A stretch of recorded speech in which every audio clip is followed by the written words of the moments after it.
want you to close your eyes and think there's something Lynchian. I don't know if you're a detective or a pervert. A damn fine cup of coffee. A slice of that pie. Want you like some coffee? A cherry pie? No, it's for me to know and you to find out.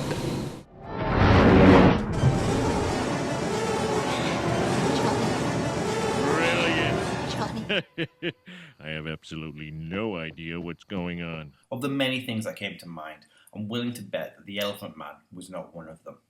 As well known as it is, it's often neglected by Lynch's diehard. It just doesn't fit in with his legacy as the preeminent explorer of the dreams and nightmares of the collective American unconscious. But bear with me because I'm going to explain why it's so unfair to dismiss it so arbitrarily. Because whilst it's true that it doesn't have much in common with his later work, there's one key theme it shares with the best of Lynch: the power of looking.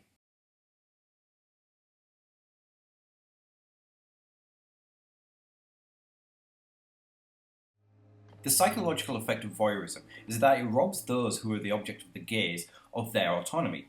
If they are unaware that they are being watched, they are unable to give their consent, and thus their control over their own body and their actions is rescinded.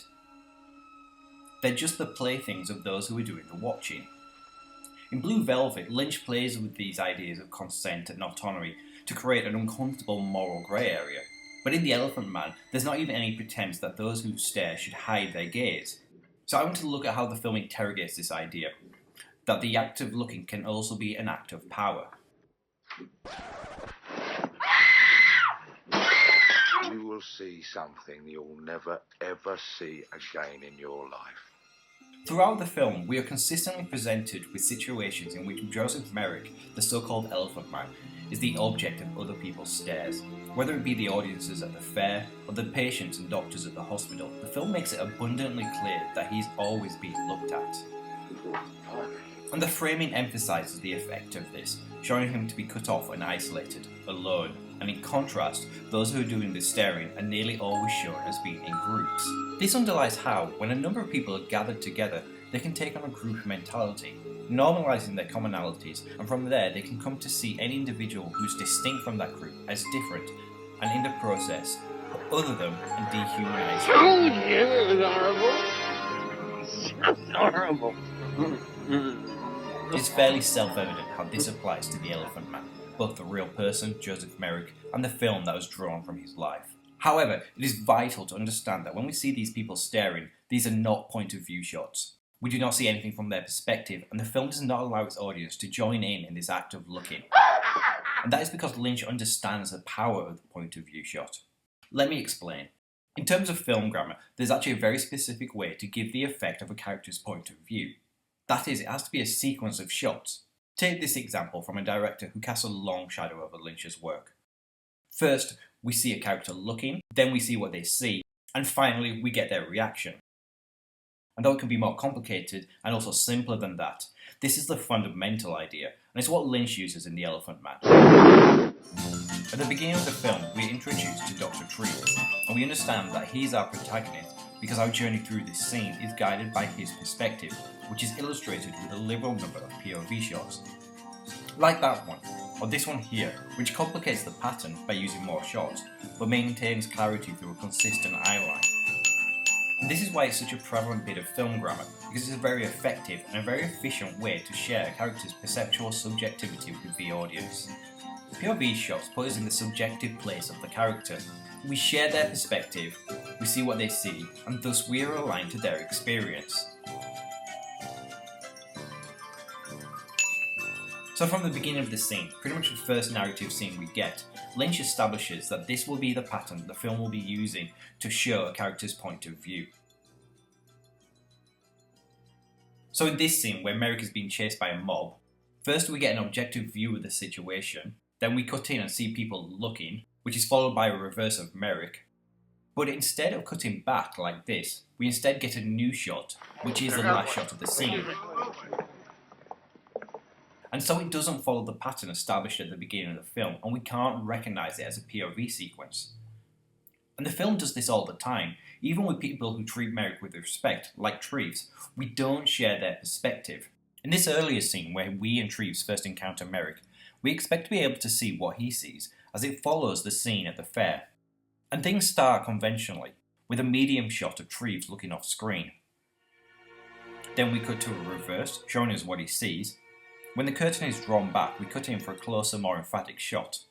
The sequence earlier with the no entry sign primed us for this extra shot, so we still follow the logic of the sequence. And then we cut back to Treves for his reaction, as per usual. But this is the twist. Notice how he has to move into a different position in order for this shot of Merrick to line up with his perspective. And notice also the alignment of the wall in these two shots. They are from the same setup, and therefore it is this shot that is the anchor of this exchange, not the shots of Treves, and thus we can't describe it as being from his perspective. Like I said, the film does this all the time, tricking POV shots. Here, when Mrs. Motherhead looks up to see Merrick, this action would suggest that the reverse is a POV, but then we don't get the requisite reaction shot to complete the triad. So the question becomes why? Why is the film withholding like this? Well, by the end of the first act, the film has established the power of looking, that people constantly gazing at Merrick, but that we are kept from that subjective space. We simply observe them observing him. And it's so we don't identify with the mob and engage with the dehumanising. But furthermore, it's because Lynch wants to save the power of this subjectivity for when it is the most effective.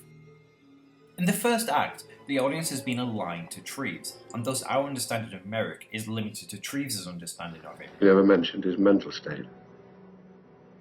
Oh, he's an imbecile, probably from birth. Man's a complete idiot. Created God, he's an idiot. However, once it becomes apparent that Merrick can actually speak and read, and is in fact not an idiot. Why didn't you tell me you could read?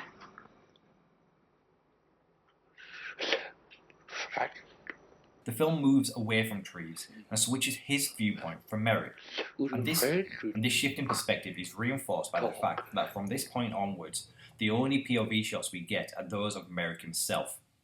Our experience of this narrative is being aligned with his. All other characters' points of view are presented to us more objectively, or they are restricted, or they are entwined with Merrick's own perspective. Oh, I see, it's St. Philip's. And whilst the moral conundrum at the heart of the film is Treves' concern that by introducing Merrick to London's high society, he has just swapped one freak show for another. It seems that I've made Mr. Merrick into a curiosity all over again, doesn't it? I mean, this time in a hospital rather than a carnival. The film ultimately comes down against this.